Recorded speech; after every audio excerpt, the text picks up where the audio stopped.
भर ढील द ढोड़ी जनी छिल द स्वाहा। पटना से चला था दवैया स्वाहा, देवरा ढोड़ी चाटना बा स्वाहा।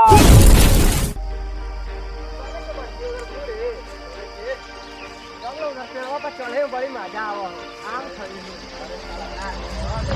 आम इतना बड़े बड़े लिए इतना बड़े बड़े आम 2 दिन तोड़ लियो। अरे साला ई पर ना चढ़ भूता पे है।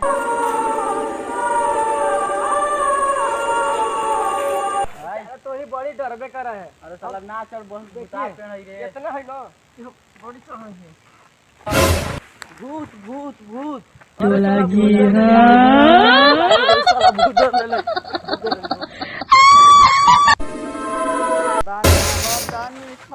चलू ना जहरीलवा के भूत धर ले है।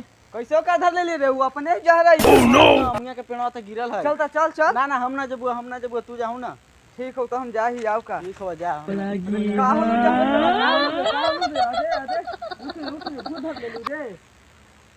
ये पेड़वा पर से होते ही भूतवा धर ले। हमरो ये पास से ले गणिया में हाथों लगा के पट्टा के ले। चल रे चल बिहारी बाबा भी चल चल चल। ए बिहारी बाबा एक भूत धर ले बा। भूत धइल ले बा? हां रुक रुक। निकल लंबा डाली था। चल जो यहाँ से लड़का के छोड़ के। ना जा। चल जो। ना जाम। का चाहिए बोल। हमरा सोना के सिकड़ी चाहिए। सोना के सिकड़ी तो पहले बानी। हाँ बोल का चीज चाहिए। नकली हवा। नकली बा?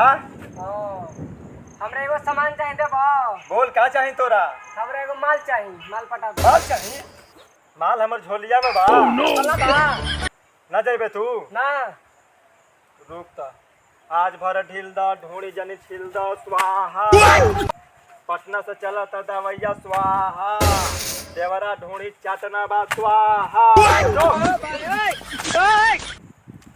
ठीक हो गली बाबा। ठीक हो गए? हां कुछ भाई रहे हमरा। अरे कुछ ना जा जा सब ठीक हो गलो। जो खुश रह खुश रह। प्रणाम बाबा। खुश रह खुश रह।